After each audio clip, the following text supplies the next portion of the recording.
Hello, dear viewers and listeners. This is teacher Tontecharles bringing to you live mathematics series. Remember to subscribe on the YouTube channel Teacher Tontecharles, and the contact number is there. Series 1,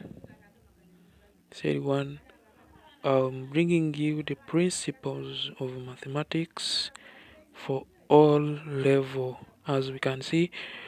And in this, first of all, going to highlight the areas limiting knowledge acquisition.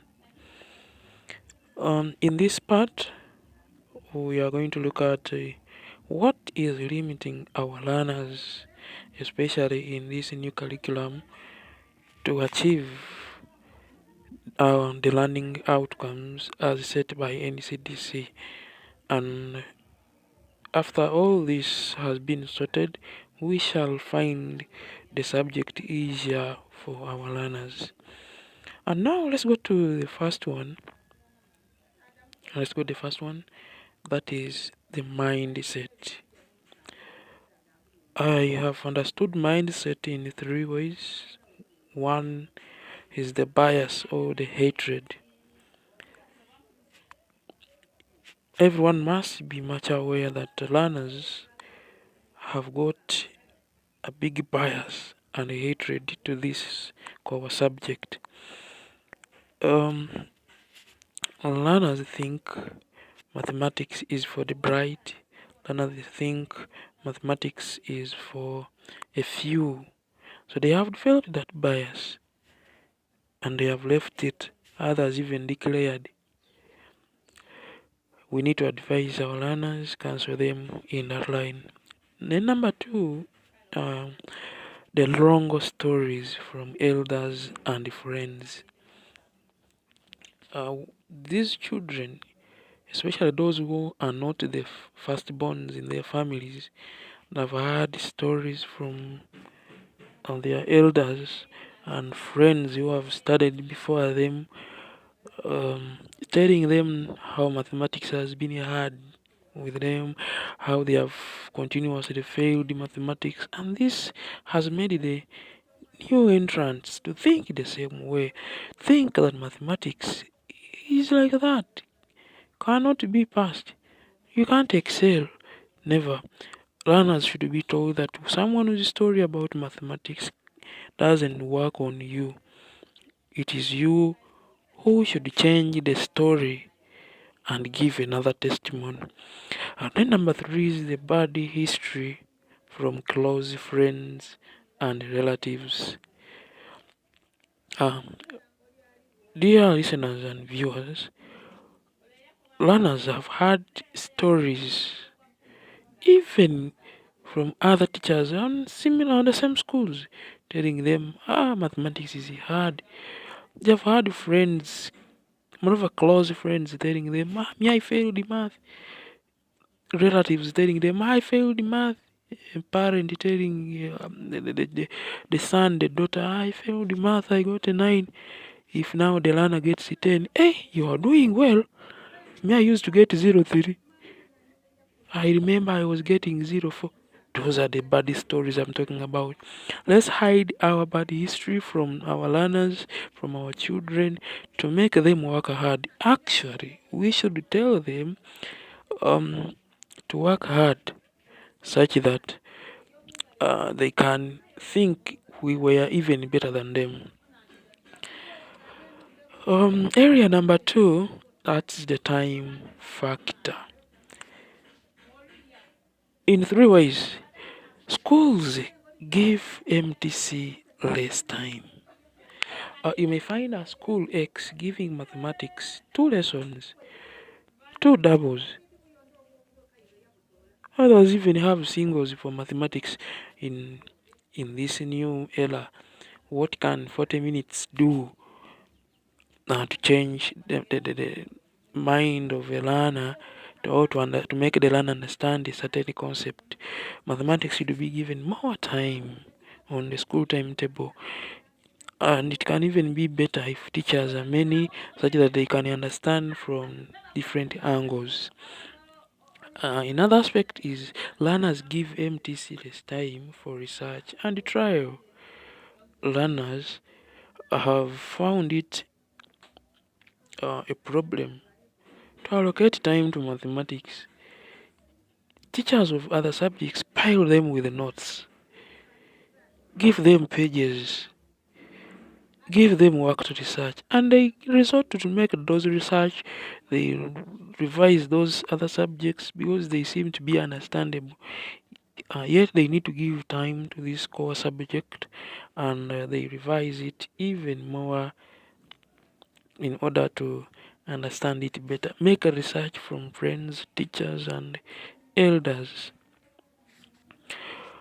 Meanwhile, teachers of mathematics give the subject less time. We have found it very common. Teachers of mathematics rush in class because they are going elsewhere. Teachers of mathematics tend to give the subject less time. They converse a lot, especially those who have even difficulties in handling some areas. So teachers must revise their ways to help these learners excel. I go to number 3, that is the poor approaches. Poor approaches that teachers use or learners in 4 ways. Teachers handle problems with a view that things are simple. This is very common, especially in villages. When you understood when you were still a learner, you think everyone can easily understand a given concept. Please, teachers, we should adjust.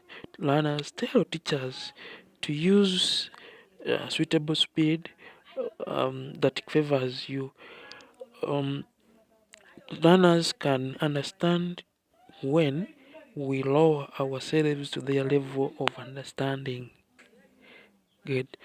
The other aspect is learners want to revise MTC like any other theoretical subject. That can't work. Mathematics is hands on. Get a paper, get a book, get a pen, get a pencil, get a set, get all the requirements, get a graph paper. Do the mathematics practically, calculate numbers, work out, solve problems. Then you will get the skills. You will understand through your own struggle. There is lack of real life examples to eliminate cram work. Um, Teachers have found it hard to use the community based, the real life examples. Where is this knowledge applied? They are failing to bring this concept to the class such that they can refer always for better understanding. So wherever you find it easy for you to bring such real life situations, bring them to the class. Show learners where the mathematics you're teaching is applied such that they can always refer and understand in order not to cram, which will definitely make them fail anytime they forget. There is one-time shows without revisions and assignments. Teachers, when they go to class, have a 80 minutes lesson, have 40 minutes lesson, they go away, come back the next day, come back in the next lesson with a new concept, or they just proceed without reviewing what was previously taught or what they think learners might have found hard or difficult to understand. Teachers should always make um, revisions, revised concepts here and there. I go ahead. Area number 4 is the poor timetabling. I want to advise in this area. In this area, I want to only advise that morning hours are best for better understanding. Learners find it easy when you teach in the morning. They always have a concentrated mind. Even the area around shall be full of busy people, so they will tend to understand better. The night lessons are suitable for revisions. If you visit learners at night, go through what you taught during the day, or call for areas of concern from learners such that you can help them. They will understand, I promise.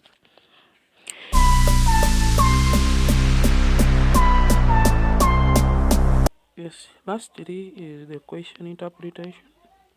Question interpretation. Learners find it hard to relate the scenarios and connect to the problem. So when a problem is presented to the learners in form of a scenario, learners have always failed to relate the scenario to the problem. This may either be due to a loophole in the scenario, or the capacity of the learners to understand what really is being asked. Teachers need to look into that area and guide the learners accordingly. Teachers need to guide through step-by-step method. The step-by-step method, I mean, when a learner is presented to a scenario, you, a teacher, is supposed to go through step by step, understand each step at a go, paragraph by paragraph. Similar to a learner, if he is going through a scenario as an individual, should do the same, go through step by step. Next, simple or preferably known language should be used to interpret scenarios. When a learner is presented to a scenario, if in your school a local language is suitable for them, if that is their common language, please, you are advised to translate these scenarios to the learners' easiest language such that they can easily understand. That is similar to uh, what I put in part 4, that is learners should read in different languages for connectivity. When a learner is reading in English, have a certain learner to read in another language. Let the learner read in Acholi, let the learner read in Lusoga, in Uganda, in Rumasava, in Runyakore, and any other language, in Ruchiga, so such that the learners can connect the concepts well for easy understanding and for better interpretation that will definitely help them to answer or to respond very well. Dear viewers and listeners, thank you for following. Remember to subscribe. Teacher Tontecharles. That's my YouTube channel, and my contact is 0755694263. I remain Teacher Tontecharles, a teacher of mathematics. Thank you for following. May God bless you. We meet next time.